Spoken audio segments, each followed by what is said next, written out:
Hello students, आइए बच्चों, आज हम आपको इस वीडियो में रहीमदास जी के दोहे को पढ़ाएंगे। इसके आगे का वीडियो में मैंने ब्रिंद जी के ये 4 जो दोहे हैं इसको हम पढ़ाए थे, इसका अर्थ भी बताए थे और इसका लिखित रूप में भी हम दिए थे। अगर आपने उस वीडियो को नहीं देखे हैं तो ज़रूर से ज़रूर देख लीजिएगा। तो आज चलिए ये जो 4 दोहे हैं रहीमदास जी के, उनके दोहे को हम पढ़ाएंगे और साथ ही साथ इसका अर्थ को बताएंगे और इसको लिख कर भी हम देंगे ताकि बच्चों आप उसको कॉपी में नोट कर लो और उसको याद कर लीजिए। तो चलिए हम आपको पढ़ाते हैं। रहीमदास जी का जन्म सन 1556 ईस्वी में पाकिस्तान के लाहौर में हुआ था। उन्होंने सन 1627 में शरीर त्याग दिए थे, यानी उनका मृत्यु हो गया था। तो चलिए बच्चों, हम इस दोहे को पढ़ाते हैं और साथ ही साथ इसका अर्थ को भी बताते हैं। रूठे सुजन मनाइए जो रूठे 100 बार, रही मन फिरी फिरी पोइए टूटे मुक्ता हार। रहीमदास जी कहते हैं कि अगर सज्जन व्यक्ति आपसे रूठ जाए तो आपको उन्हें बार बार मनाना चाहिए। जैसे मोती की माला अगर टूट जाए तो उन मोतियों को फेंक नहीं दिया जाता, बल्कि उन्हें वापस माला में पिरो लिया जाता है।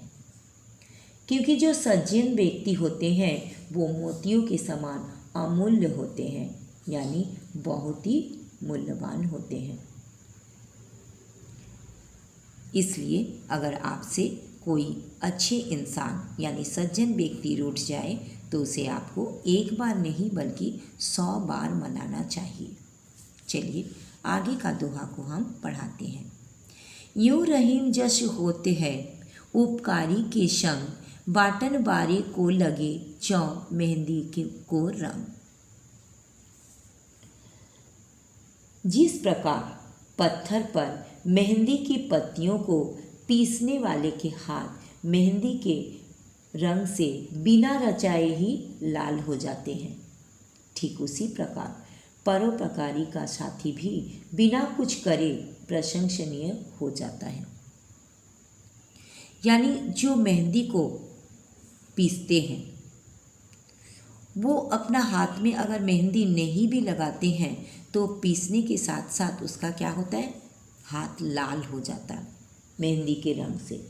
उसी प्रकार अगर परोपकारी के साथ रहा जाए तो वो जो साथ में रहते हैं वो बिना कुछ किए ही प्रशंसा के योग्य हो जाता है। अब चलिए नेक्स्ट दोहे को पढ़ाते हैं। तरुबर फल नाही खाते हैं, सरोबर पियो ही न पान, कही रहीम पर काजी हित, संपत्ति सजिही सुजान। रहीम जी कहते हैं कि वृक्ष अपने फल स्वयं नहीं खाते हैं और सरोवर भी अपना पानी स्वयं नहीं पीती है। इसी तरह अच्छे और सज्जन व्यक्ति वह होते हैं जो दूसरों के कार्य के लिए संपत्ति को संचित करते हैं, दूसरे के भलाई के लिए धन संपत्ति को जमा करते हैं। अब चलिए लास्ट जो दोहा है उसको हम पढ़ाते हैं। रहीमन वे नर मरी चुके, जे कहूँ मांगन जाही, उनते पहले वे मुए जिन मुख निक्षत नाही। रहीम जी कहते हैं कि जो मनुष्य किसी के सामने हाथ फैलाने जाते हैं वे मरे हुए के समान हैं, और वे लोग तो पहले से ही मरे हुए होते हैं जो मांगने पर भी साफ इनकार कर देते हैं। तो यहाँ पर बच्चों हम इस भावार्थ का, इस दोहे का भावार्थ को लिख दिए हैं। तो चलिए एक बार इसको हम पढ़ा देते हैं। आप चाहें तो इसको कॉपी में नोट कर सकते हो। रूठे सुजन मनाइए जो रूठे 100 बार, रही मन फिरी फिरी पोइए, टूटे मुक्ताहार। सज्जन कितनी ही बार रूठ जाएं, उन्हें बार बार मनाना चाहिए। जैसे मोती की माला अगर टूट जाए तो उन मोतियों को फेंक नहीं देते, बल्कि उन्हें वापस माला में पिरो लेते हैं, क्योंकि सज्जन लोग मोतियों के समान अमूल्य होते हैं। नेक्स्ट दोहा देखिए। यो रहीम जस होते है उपकारी के संग, वाटन वारे को लगी जो मेहंदी को रंग। भावार्थ, जिस प्रकार पत्थर पर मेहंदी की पत्तियों को पीसने वाले हाथ मेहंदी के रंग से बिना रचाए ही लाल हो जाते हैं, उसी प्रकार परोपकारी का साथी भी बिना कुछ करे प्रशंसनीय हो जाता है। नेक्स्ट दोहा को देखिए। तरोबर फल नहीं खाते हैं, सरोबर पिए ही ना पान, कही रहीम पर काज हित, संपत्ति सचही सुजान।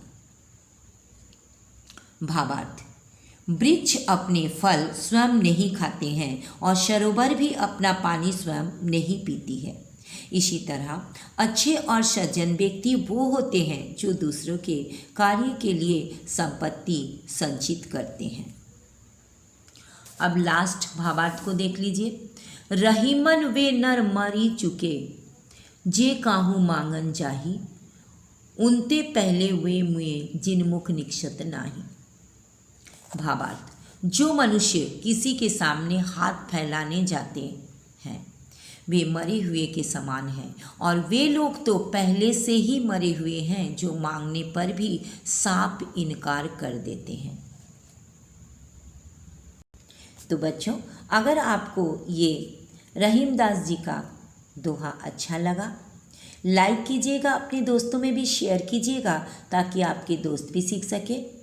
और अगर आप पहली बार मेरा चैनल को देख रहे हो तो प्लीज़ प्लीज़ प्लीज़ सब्सक्राइब कर दीजिएगा और बेल आइकन को भी दबा दीजिएगा ताकि मेरा पढ़ाई का हर नोटिफिकेशन आपके पास पहुंच जाए। तो फिर मिलेंगे नेक्स्ट वीडियो में। Thank you so much. Bye bye.